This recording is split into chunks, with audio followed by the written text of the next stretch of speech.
Honourable Member for Davenport. Thank you, Mr. Speaker. I will be sharing my time with the Honourable Member for Mississauga Malton.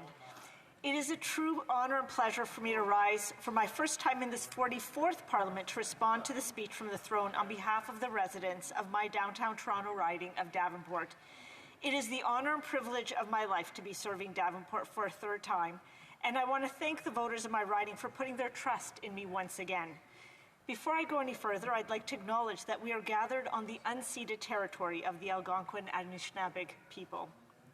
Mr. Speaker, I was very moved when I heard our Governor General read the speech from the throne. It is a speech that reflects the unprecedented times that we have lived through over the last almost 2 years. It outlines the challenges and opportunities of the current moment, and it articulates a great hope for our future. Our federal government has laid out our priority areas: building a healthier society, growing a more resilient economy, taking bolder action on climate change, creating safer and more inclusive communities, moving faster on a path of reconciliation, and fighting for a secure, just, and equitable world. I will speak to each of these key areas, focusing on the key priorities for Davenport residents. Coming off of an election just over a couple months ago, the concerns of the residents of my riding are still fresh in my mind. Mr. Speaker, you may not know this, but 43% of Davenport residents are first-generation Canadians. They were born in another country.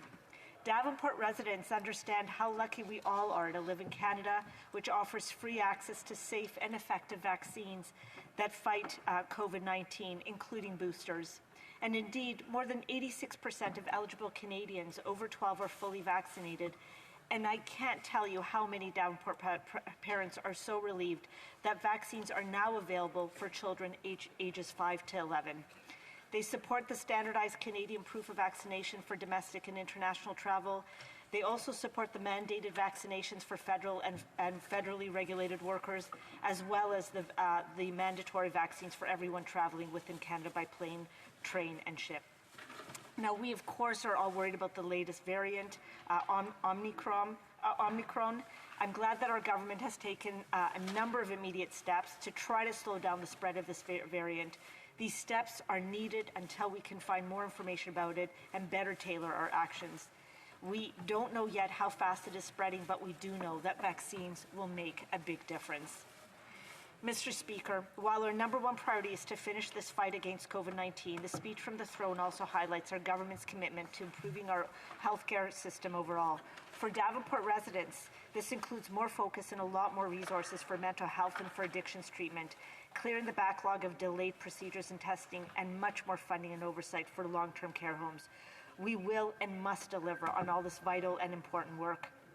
Mr. Speaker, we cannot talk about spending on healthcare and/or the many programs and priorities we have without mentioning the need for a strong economy, one that works for all Canadians. There are a lot of positive signs in the Canadian economy as we try to move our way into the post-COVID world. Today, we heard from Stats Canada that the third quarter GDP growth in Canada was 5.4%, which is great. We also know that we've recouped over 1 million jobs since the pandemic started, and that small businesses as well as large corporations who were able to pivot from the strong foundation our emergency supports provided, well, they're working hard to adjust and adapt to new global economic reality and to be competitive. Two key things that are important to Davenport as it relates to a resilient economy is for Ontario to join the National Childcare Plan. We need parents to be able to get back to work and contribute their best selves. This cannot happen if childcare is unaffordable and if they are worried about who will take care of their children. We know that affordable, accessible, quality childcare increases women's participation in the workforce and improves Canada's overall economic growth and performance.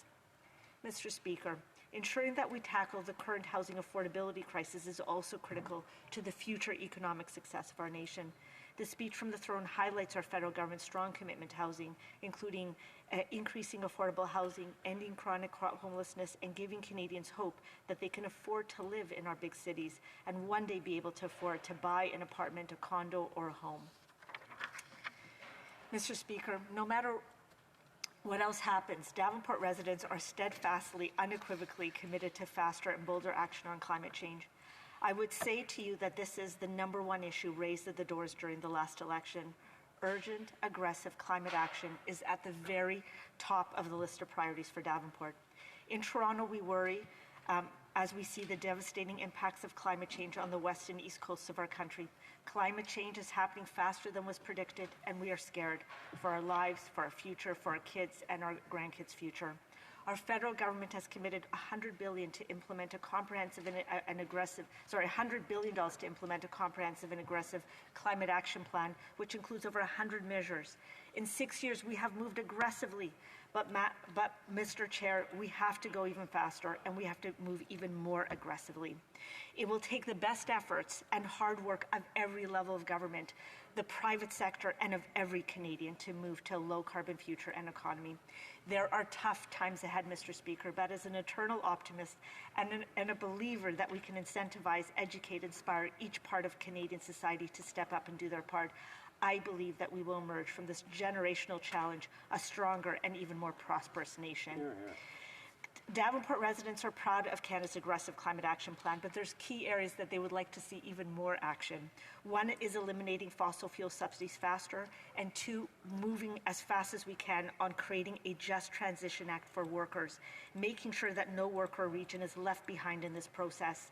We must help high-emitting sectors transition if we want our climate plan to be successful and if we truly want to achieve our net zero target. Mr. Speaker, safer communities and a more diverse and equitable society is also important for Davenport residents. In terms of safer communities, 3 priorities are top of the list for Davenport. Luckily, all of them are highlighted and listed in our speech from the throne. The first is to tackle gun violence. That means everything from addressing the root causes of gun violence, to banning handguns, to ensuring our border security have the resources they need to keep guns from entering our country. Tackling violence against women is a second urgent priority. In the speech from the throne, our federal government has committed to a 10-year national action plan on gender-based violence and to continue to support organizations providing critical services. We have allocated $600 million over 5 years to achieve this plan, and since 2015 committed over $1 billion to support violence prevention, to create shelters for women and families, and to support crisis hotlines, in addition to many other steps. The third priority I want to mention is we need to continue our battle to fight hate, racism, and discrimination. Davenport is home to so many different cultures and religions. We have a vibrant Muslim community, a growing Jewish community, a Caribbean community that has been in Davenport for over 40 years, and multiple Asian communities. We are so blessed, Mr. Speaker. Diversity is indeed our strength, and it is one of the many reasons why Davenport is such a special riding. That is why the commitment to continue combating hate and racism with a renewed anti-racism strategy is an important one, and it's also included in our throne speech. A final note is the importance of championing the LGBTQ2 two-spirited plus community. I'm proud that yesterday our Minister of Justice reintroduced C4, a strengthened bill to ban the harmful practice of conversion therapy. Everyone in Canada should feel safe and be valued equally, no matter their background, race, or religion. Mr. Speaker, as my time winds down, I want to speak about the importance of reconciliation to Davenport. My constituents ask me about our government's work, and they press me to make sure that we're doing everything we can and that we're moving as fast as we must. They want us to move fast to implement all 94 calls to action in the Truth and Reconciliation Commission. They want us to move fast on implementing the recommendations of the calls for justice for missing and murdered Indigenous women. They want us to eliminate every last long-term drinking water advisory in Indigenous communities, and they want control. They want Indigenous peoples to have control over their child and welfare services. Mr. Speaker, I will end by speaking on the final section of our throne speech, which is about the role that our country plays on the world stage. As our speech from the throne says, in the face of rising authoritarianism and great power competition, Canada must reinforce international peace and security, the rule of law, democracy, and respect for human rights. Our success as a nation and our future prosperity depends on open borders, unfettered supply chains, deep partnerships, and engaging in the world in a way that promotes peace, equity, and prosperity for all. Mr. Speaker, Canadians returned us to the House of Commons with a clear message to all parliamentarians to work together. This speech from the throne presents an excellent plan and a way forward to a more equitable, compassionate, and prosperous Canada. Thank you, Mr. Speaker.